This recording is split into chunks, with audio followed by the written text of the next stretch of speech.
right. Well, welcome to Against the Grain. Yeah. My name's Sarah. I have some people with me today. You guys want to introduce yourself? I'll introduce myself. Okay. Charlotte, back again. Episode 2. Let's go. Super excited to be back. And yeah, love it. And here you go. I'm Joey, and I'm a sophomore at Bayard Rustin. And yeah, I used the formal name. Formal name. Learned about him in class the other day. Say it again? We learned about him in class the other day. Really? Yeah, he's Seems a like popular guy. Yeah, he's a popular guy. Bayard Bayard. Rustin. Netflix. It's an actual guy? Netflix made a show about Yeah. him.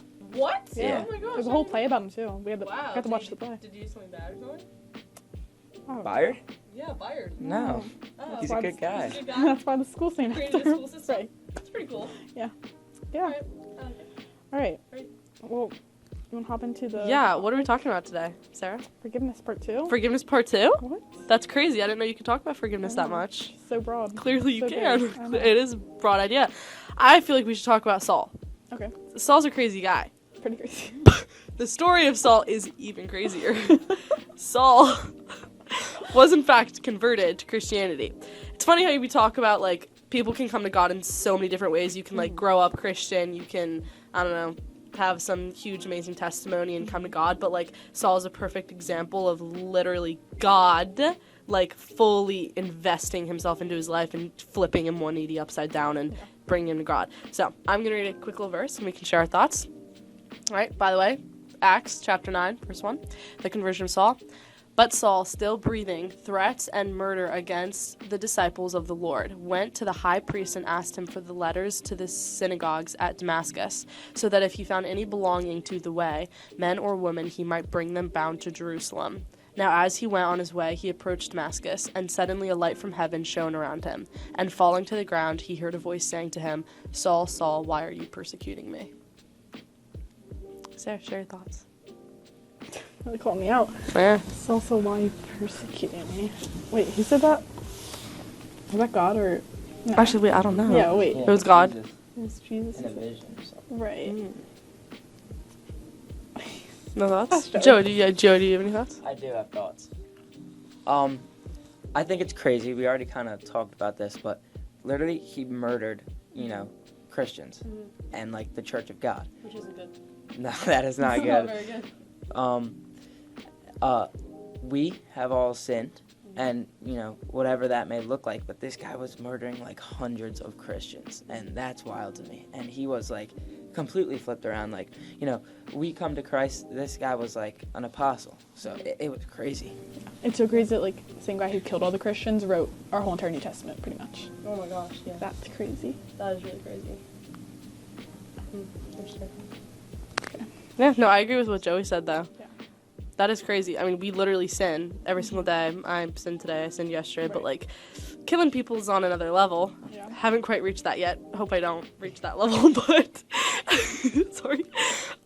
Yeah, that's, like, really, really wild, and the fact that I don't know, that goes straight into forgiveness, though. No, God exactly. literally completely was able to forgive him. I mean, that makes me think about in my daily life people who, like, hate is a big word, but I'm not big fans of. Right. That, like, I feel like they're the worst person ever, and I'm like, oh my gosh, like, they need Jesus, but, like, they're not going to come to God. They're going to live this sinful life, all this stuff. And it's like, we don't realize that bad person that I don't like very much, God could literally use them today and turn them around, and they could become closer to God, like, amazing, be able to be preaching the gospel to me. I could be watching them up on stage being a pastor in a couple years. Exactly. And it's like not holding a grudge against people and being able to see that is like, I don't know, Yeah, great. can I add something to that? So there was this time me and this kid almost got in a little scruffle, and he said some pretty disrespectful things to some pretty important people in my life. And now I sit next to him in math class, like across from each other. It's really awkward. And the only thing that gets me through it is God's word saying, forgive and forgive and forgive. And I'm pretty sure it's forgive 77 times. And like God doesn't view what Saul did any worse than what we do every like it's no worse than me gossiping. Yeah, God that- views the I didn't sin think the of that. same way. And I still need forgiveness. Saul needed forgiveness. That's a big topic. I've thought about that a lot. That's really weird to think about, that like I could trip you like on purpose. I don't know why I would be doing that, but I could trip you, and then like that's sinning, right? And then someone could go like murder someone. Well, that's a big yeah. Well, Yeah. do something like that, and they're literally equal in God's eyes. That's really weird to think about, actually. Yeah. That's a weird topic. I mean, it's true, though. Yeah. Gotta forgive your neighbor, then, too. I mean, Exactly. whatever that guy, that scruffle you got Yeah. into. Hey. Almost. Sorry. Almost got into those disrespectful things that were said. They're all forgiven in God's eyes. You talk to him? I haven't talked to him. Okay. Well, wait, did you say do I talk to him? Yeah, like in math class. Or do you I have a try friend to. too? Okay. It's hard to make eye contact Yeah. because we both know that there's some tension in the air. Right. But like, you know, if he's looking at me, I'll just hit like one of these. Really? But we talk about math and like who's gonna write on the whiteboard and whatnot. Right. But you know, it's talking. It's a work in progress. Yeah. That is work in progress. It's good. Very cool. I feel like we should just relate back to the story of Saul and how he completely at a 180 grew up hating Christians and prosecuting them and all that stuff to being a Christian and preaching the gospel to others is a huge testament to people's testimonies. So I feel like we should share our testimonies, especially as people who are holding a stance on this podcast, preaching the gospel to other people. I feel like they deserve to know our stories. So I'll let one of you start. Sarah, do you want to start? All right, I'll start. I grew up here at church. I think for a long time I struggled with anxiety, and I needed something. There was nothing. Okay, I don't know. No, keep going. We need to reset that. No, just literally as if you're telling me your testimony. You're just telling me your testimony, Sarah. Okay. Just speak. Yeah, so I grew up in church. I struggled with anxiety for a long time, but when COVID happened, the whole entire world was shut down. So I no longer could hang out with my friends. I no longer really focused on school a lot because it was online. Sports wasn't happening. So I was honestly bored, and I ordered a Bible off of Amazon and just started reading it. And slowly I kind of just like learned the voice of God, and overnight he really just took away my anxiety and in return gave me peace. And that's kind of where it all started. But yeah. Cool. I'll share mine now. I grew up in a Catholic home, and when I say that, I mean I went to church on Christmas and Easter. Like that was literally it. And if like there was a funeral, you know, we'd go to church. But in 6th grade, around that time, I'd wanted to be popular so bad. Like so bad. It was like an addiction. And like I would do everything, I would say anything to make people laugh. And I don't know where to go. Wait, hold on a second. Okay. And then this kid named Hudson Young moved in my neighborhood, and he knew Christ, and I didn't know that at first. And, you know, he pointed me to the ways of God because I became friends with him. And but then, like, what my heart desired was answered. Like, I got popular. I went into, like, a popular friend group, and I ran away from God. Like literally, like, didn't know him, didn't read. And then we ended up doing some pretty bad things. And I ended up smoking weed and drinking at the age of 13. And I wanted to quit that stuff because I knew it was unhealthy, especially for a 13-year-old.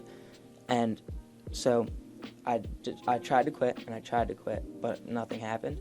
So then I went on like a week break from these friends, and I got convicted to read the Bible. I remember I read Proverbs, and I got like obsessed with Jesus because the peace that came from that, just a week of like reading my Bible and praying, was so much greater than that partying and that drinking and that smoking. So then from there, I ended up leaving that friend group. I had to do it twice. You know, I went back to my old ways, but we're gone now. And I came to this church because my friend invited me, and ever since I've been transformed. Oh, so good. Yeah, I never heard your full testimony before. That was actually really cool to hear about. Yeah, I don't know. I feel like with both your guys' testimonies, it's like yours is a huge testament to you grew up Christian and like you grew up in a Christian household and everything similar to me, but like it wasn't some big traumatic like story and everything, and that you still were able to pick and choose and like come to God. And Joey's, I mean, that's huge. I don't even know what the word is, but I so look up to people like you that fully were able to choose that path, like genuinely. Like it's crazy to me. I always think about if I hadn't grown up Christian and like, well, Catholic, you know, still in that arena, but like I grew up very like church every Sunday kind of thing. If I hadn't grown up with that, I don't even know where I would be. I have so much respect for people like you. Yeah, same. Like genuinely so much respect. And being able to even leave your friend group like that, like walk away from those people who are like your everything and having like putting popularity on like a pedestal and like that and being able to walk away is crazy. But yeah. Wanna share yours? Anyways, yeah, I guess I'll share mine.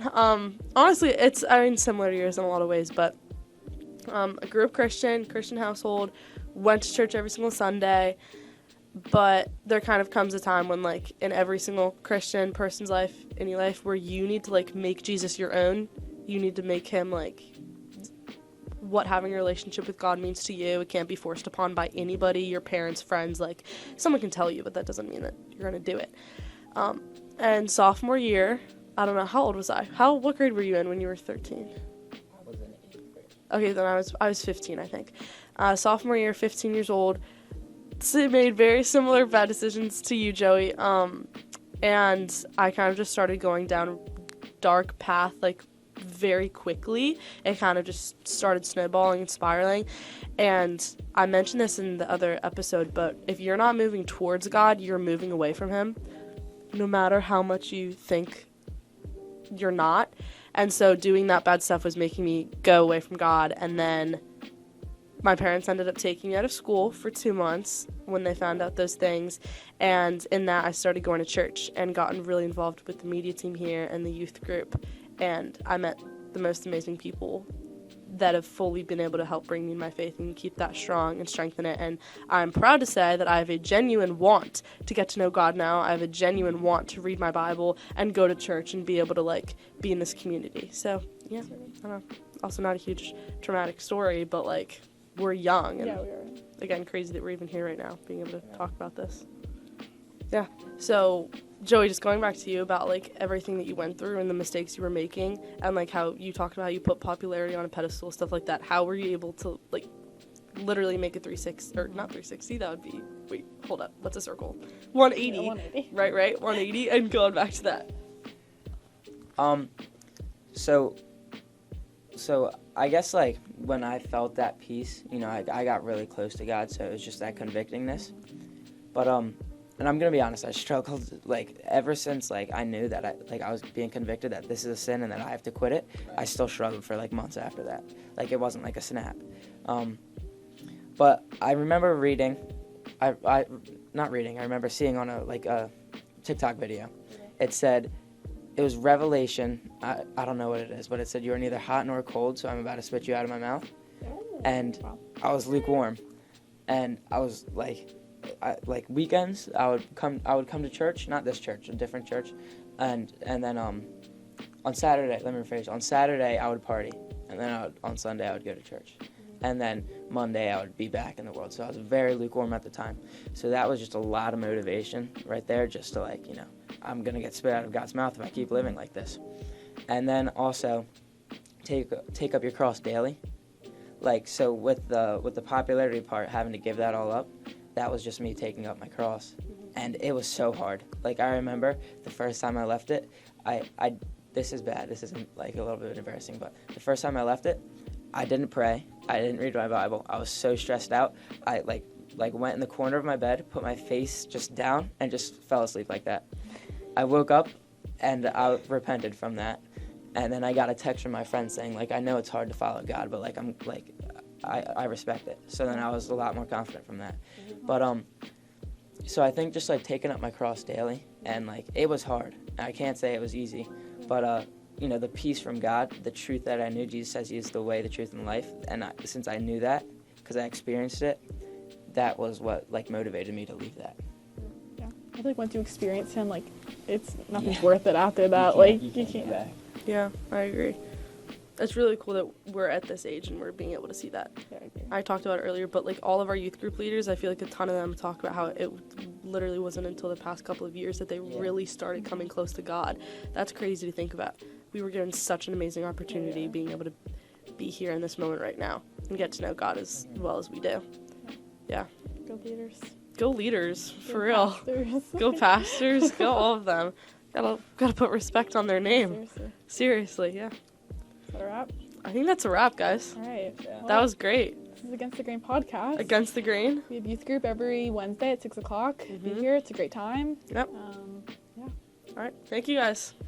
And we'll probably have We're done. new guests on next time. Yeah. New friends that are coming to join that we'll introduce. Super excited. Yep. All right. Like, we need, like, a word to say at the end. Yeah. We need, like, Peace. yeah, peace out. Peace out. Fine.